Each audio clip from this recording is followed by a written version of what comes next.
कथा गया जी में पिंडदान किया राजा विदुरथ ने प्रेतों का। जैसा मैं तमनी तो यूट्यूब चैनल पर आप सबका स्वागत करती हूँ। इस कथा का वर्णन स्कंद पुराण में मिलता है। सूत जी कथा सुनाते हुए कहते हैं, हे विप्रवरों, उस क्षेत्र की लंबाई चौड़ाई 5 कोस की है। उसके पूर्व में गया शीर्ष, पश्चिम में नृसिंह जी का स्थान और दक्षिण और उत्तर में गोकर्णेश्वर शिव है। पहले वह हाटकेश्वर क्षेत्र के नाम से कहलाता था। आगे चलकर वही संसार में सर्वपातक नाश करने वाला उत्तम तीर्थ के रूप में विख्यात हुआ। राजा चमत्कार ने जब से वह स्थान ब्राह्मणों को दे दिया था, तब से उन्हीं के नाम से उसकी प्रसिद्धि हो गई थी। लोग उसे चमत्कारपुर कहने लगे थे। पहले के समय में विदुरथ नाम से प्रसिद्ध एक है वंशी राजा हो गए हैं, जो बड़े बड़े यज्ञ करने वाले दानपति तथा प्रत्येक कार्य में दक्ष थे। एक समय राजा विदुरथ अपनी सेना के साथ हिंसक पशुओं से भरे हुए वन में शिकार खेलने के लिए गए। वहाँ उन्होंने सर्पों के समान विषैले बाणों से कितने ही चीता, सांबर तथा व्याघ्र और सिंह आदि पशुओं को मारा। उन वन जंतुओं में से एक पशु उनके बाण से घायल होकर भी धरती पर नहीं गिरा, बाण लिए जोर से भागा। राजा ने भी कौतूहलवश उसके पीछे अपना घोड़ा दौड़ाया। उस प्रकार वे अपनी सेना को छोड़कर दूसरे घोर वन में जा पहुँचे, जो मन में भय उत्पन्न करने वाला था। उन्हें डर लग रहा था। उसमें प्रायः कांटेदार झाड़ वृक्ष भरे हुए थे। वहाँ की सारी भूमि रूखी और पथरीली थी तथा जल से हीन था। वहाँ पानी का कोई नामो निशान नहीं था। उस जंगल में जाकर राजा विदुरथ भूख और प्यास से व्याकुल हो तड़पने लगे और दुर्गम वन का अंत ढूंढने लगे। बोले कि इस जंगल में तो कुछ भी नहीं है, मैं यहाँ से कैसे निकलूँ। अपने घोड़े को कोड़े से पीट पीट कर हाँकने लगे। घोड़ा हवा से बातें करने लगा और उसने राजा को सब जंतुओं से रहित दूर हटाकर दूरस्थ दुर्गम मार्ग में जा पहुंचा दिया, ऐसी जगह जहां कुछ भी नहीं था। अंत में वह अश्व भी, घोड़ा भी भूमि पर जा गिरा। उसके बाद भूख प्यास से व्याकुल राजा उस जंगल के भीतर पैदल ही चलने लगे और एक जगह लड़खड़ा कर गिर पड़े। इतने में ही उन्होंने आकाश में अत्यंत भयंकर 3 प्रेत देखे। उन्हें देखकर वे भय से थरथरा गए और डर से कांपने लगे। जीवन से निराश होकर बड़े क्लेश से बोले, तुम लोग कौन हो? मैं भूख प्यास से पीड़ित राजा विदुरथ हूँ। शिकार के पीछे जीव जंतुओं से रहित इस वन में आ पहुँचा हूँ। तब उन तीनों प्रेतों में जो सबसे ज्येष्ठ था, बड़ा था, उसने विनयपूर्वक हाथ जोड़कर कहा, हे महाराज, हम तीनों प्रेत हैं और इसी वन में रहते हैं। अपने कर्म जनित यानी कर्म को करते हुए, गंदे काम को करके दोष से हम लोग महान दुख उठा रहे हैं। मेरा नाम मानसाद है, यह दूसरा मेरा साथी विदयवत है और तीसरा कृतघ्न है, जो हम सब में बढ़कर पापात्मा है। हमें जिस जिस कर्म के द्वारा यहाँ एक ही साथ प्रेत योनि की प्राप्ति हुआ, सुनो राजन, हम तीनों वेदयपुर में देवरात नामक महात्मा ब्राह्मण के घर में उत्पन्न हुए थे। हमने नास्तिक होकर धर्म मर्यादा को उल्लंघन किया और हम लोग सदा पराई स्त्रियों के मोह में फंसे रहे। मैंने जिह्वा की लोलुपता के कारण सदा मांस ही भोजन किया है, अतः मुझे अपने कर्म के अनुसार ही मानसाद नामक नाम प्राप्त हुआ है। महाराज, यह दूसरा जो तुम्हारे सामने खड़ा है, इसने देवताओं का पूजन किए बिना ही सदा अन्न ग्रहण किया है। उसी कर्म के फल से इसे प्रेत योनि में आना पड़ा है और देवताओं के विपरीत चलने के कारण इसका नाम विदयवत पड़ा है। और जिस पापी ने सदा दूसरों के साथ कृतज्ञता विश्वासघात किया है, वही अपने कर्म के अनुसार कृतज्ञ कहलाता है। राजा ने पूछा, इस मनुष्य लोक में सब प्राणी आहार से ही जीवन धारण करते हैं, यहाँ तुम लोगों को कौन सा आहार प्राप्त होता है, सो मुझे बताओ। मानसाद बोला, जिस घर में भोजन के समय स्त्रियों में युद्ध होता है, वहाँ प्रेत भोजन करते हैं। हे राजन, जहाँ बलि वैश्यदेव किए बिना और भोजन में से पहले अग्रासन ग्रास यानी कि बिना गाय को दिए और अग्नि को दिए बिना भोजन किया जाता है, उस घर में भी प्रेत भोजन करते हैं। जिस घर में कभी झाड़ू नहीं लगता है, जो कभी गोबर आदि से लिपा नहीं जाता है, तथा जहाँ मांगलिक कार्य और अतिथि आदि के सत्कार नहीं होते हैं, उसमें भी प्रेत भोजन करते हैं। जिस घर में फूटे बर्तन का त्याग नहीं किया जाता है तथा वेद मंत्रों की ध्वनि नहीं होती है, वहाँ प्रेत आहार करते हैं। जो श्राद्ध दक्षिणा से रहित और शास्त्रोक्त विधि से हीन होता है तथा जिस पर रजस्वला स्त्री की दृष्टि पड़ जाती है, वह श्राद्ध एवं भोजन हमारे अधिकार में आ जाता है। जो अन्न केश मूत्र हड्डी और कफ आदि से संयुक्त हो गया है और जिसे हीन जाति के मनुष्य ने छू दिया है, उस पर भी हमारा अधिकार हो जाता है। जो मनुष्य असहिष्णु, चुगली खाने वाला, दूसरों का कष्ट देकर प्रसन्न होने वाला, कृतज्ञ तथा गुरु की सैया पर सोने वाला है।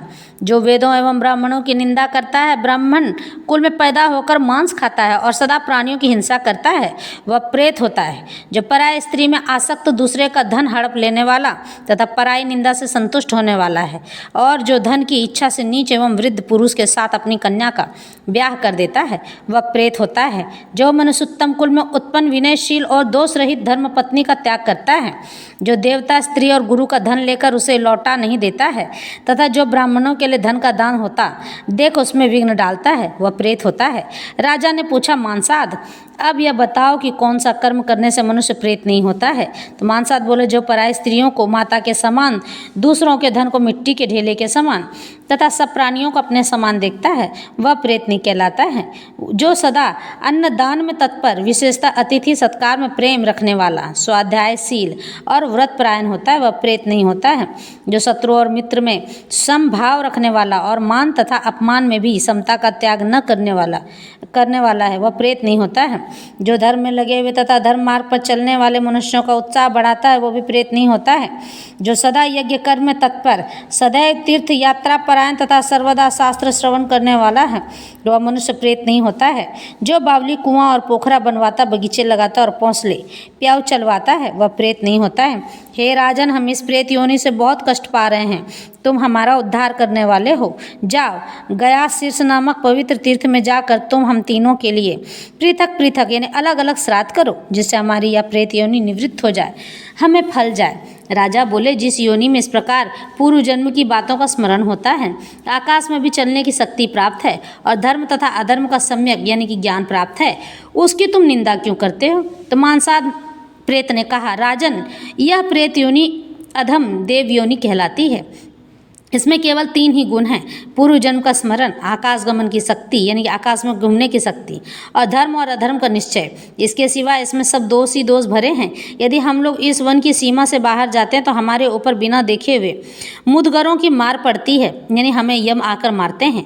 इसके सिवा समस्त धार्मिक क्रियाओं का अनुष्ठान केवल मनुष्यों के लिए विहित है, प्रेत योनि अथवा देव योनि में गए हुए जीवों के लिए नहीं। राजन, जब सूर्य वृष राशि पर स्थित होते हैं, तब ज्येष्ठ की चिलचिलाती हुई धूप में हम प्यास से व्याकुल होकर दूर से ही जल से भरे हुए जलाशयों को देखते हैं।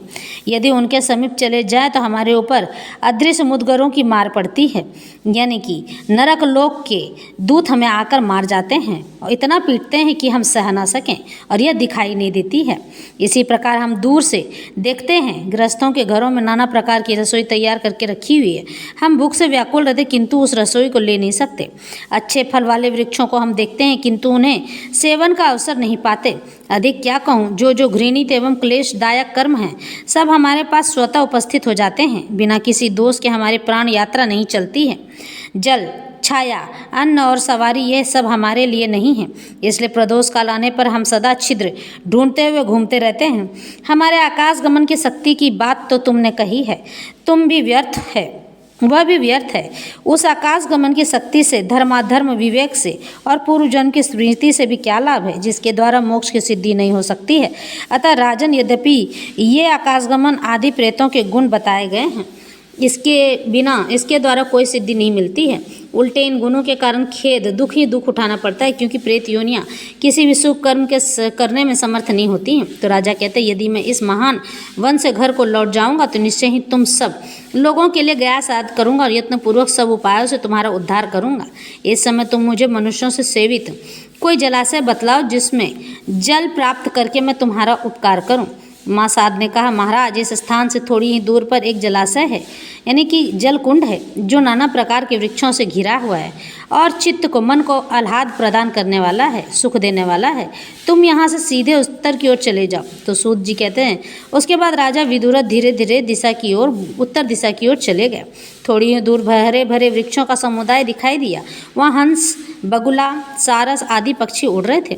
वहाँ पहुंचकर राजा ने सौम्य प्राणियों से सुशोभित एक मनोहर आश्रम देखा। वहाँ एक वृक्ष के नीचे तपस्वी जनों से सेवित मुनि श्रेष्ठ जैमिनी विराजमान थे। उनके समीप जाकर महाराज ने उनके चरणों में मस्तक झुकाया, भूमि पर बैठे हुए मुनि के शिष्यों को भी प्रणाम किया। उन सब ने राजा को देखकर पूछा, महाराज, इन निर्जन वन में तुम कहाँ से आए हो? तो राजा ने कहा, इस समय मुझे प्यास सता रही है, अतः पहले पानी पीकर पीछे मैं अपना सब हाल बताऊंगा। तब उन्होंने राजा को जल दिया। राजा ने उसमें प्रवेश करके जल पीकर प्यास बुझाई और नीचे गिरे हुए वृक्षों के फल लेकर इच्छापूर्वक भोजन किया। पूर्णतः पूरी तरह से तृप्त होने पर वे पुनः महर्षि जैमिनी के समीप आए और प्रणाम करके बैठ गए। उसके बाद अपना वृत्तांत कहना प्रारंभ कर दिया। मुनिवरों में विदुरथ नाम से प्रसिद्ध राजा हूँ। माहिष्मतिपुरी में मेरा निवास स्थान है। मैंने अपनी सेना साथ लेकर इस भयंकर वन में प्रवेश किया था। मेरे सब सैनिक लताओं और झाड़ियों की आड़ में छिपकर मुझसे अदृश्य हो गए हैं। पता नहीं उन सैनिकों का क्या हाल है।